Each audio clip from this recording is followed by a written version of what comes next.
Wow, I think I'm gonna be a little vulnerable right now. I This job search thing is seriously for the birds. Like, what a way to really check any ego anyone could possibly have. I've been unemployed for about a month now, and it sucks.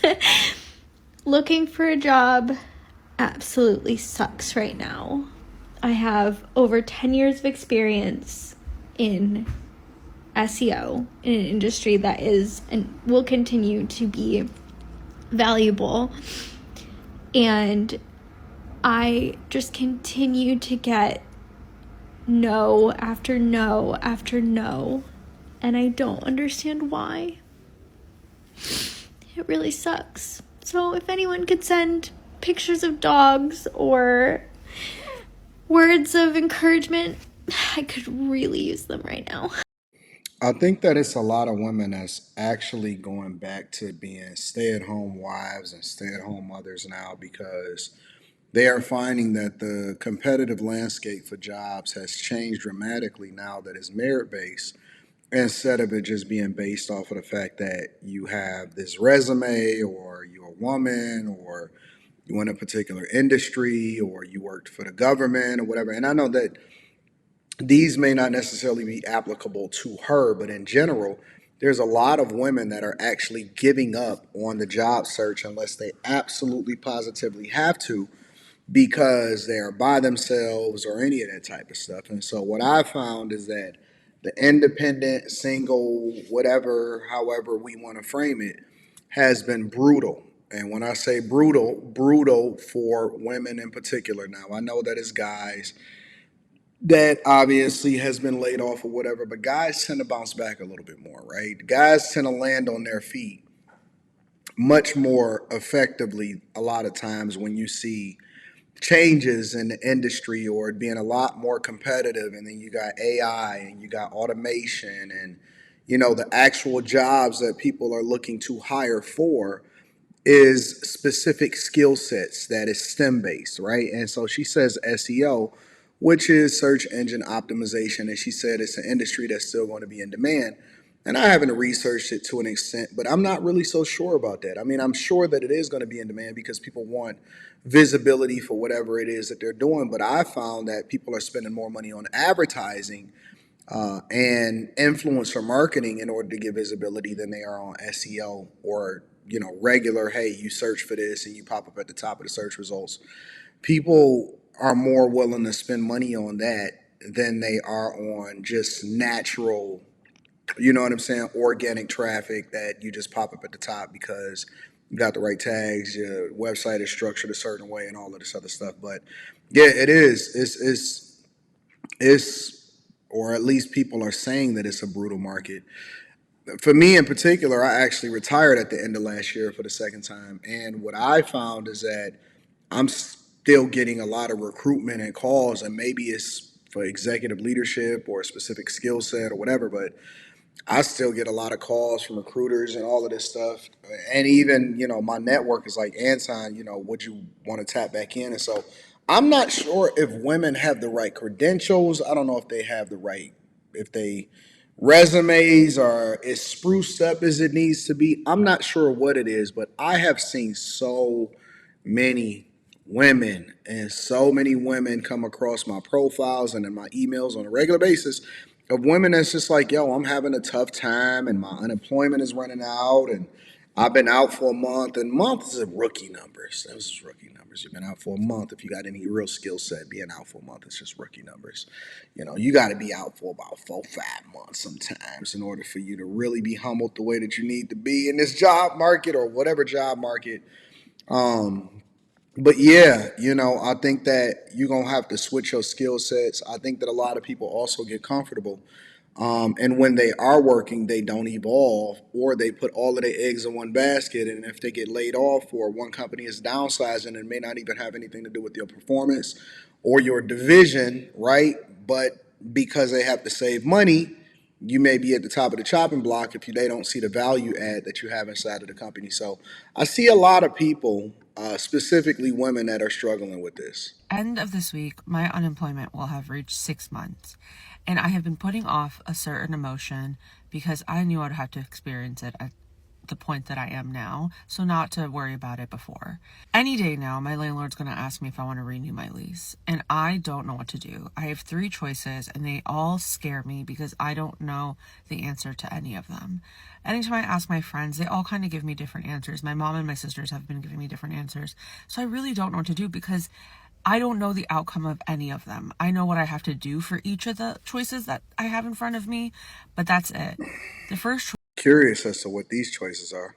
choice I have is to renew my lease. I will be running out of money completely by October, so I will have to just like get a part-time job or whatever. But As of the recording of this video, this is the beginning of September, so she's saying that she's gonna be running out of money by October.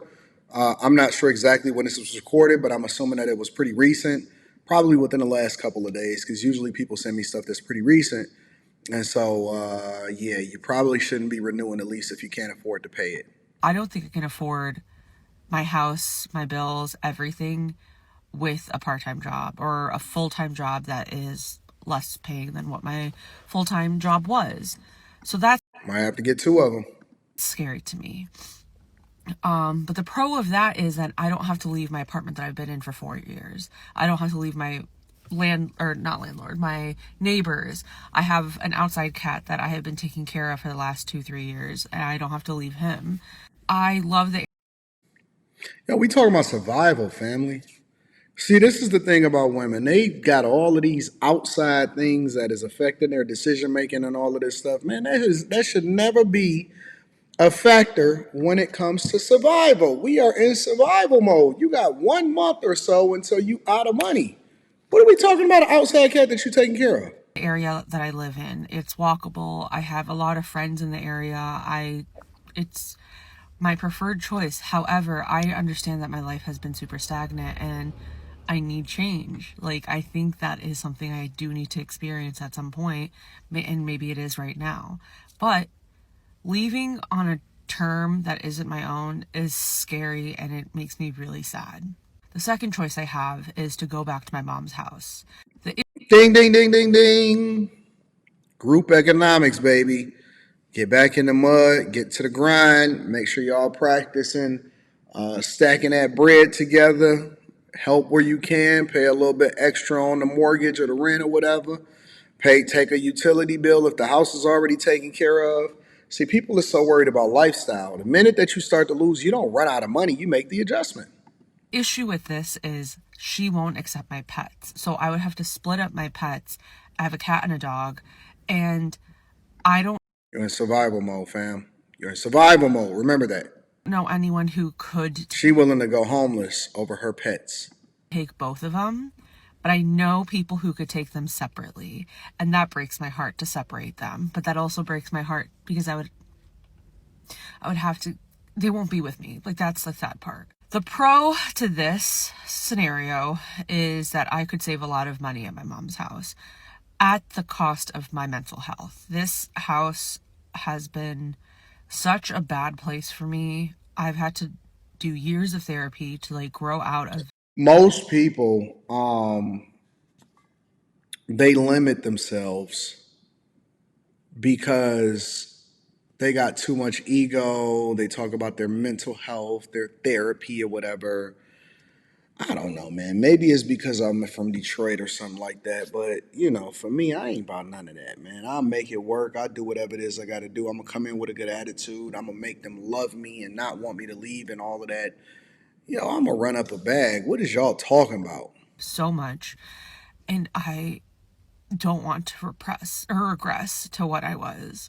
So that's kind of the situation Didn't there. already start The crying? last option is leaving my apartment and staying at one of my friend's house. She's offered that I could stay there with both my pets, which is very nice.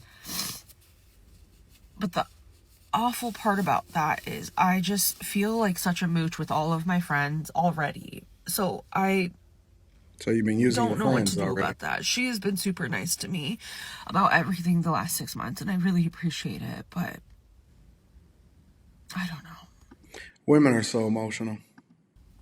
I really don't know what to do. But the pro to that is that I have both my pets. I'll still have the autonomy of living alone. Stupid pets. The con is I'll feel like an obligation. And it is far from everyone I know. It'll be 45 minutes away from my mom, 45 minutes away from the city. So that's kind of the con too. But I really don't know what to do anymore. I'm really scared. And I don't know what the right choice is. People are so emotional, man. I don't know. This is an easy decision to me.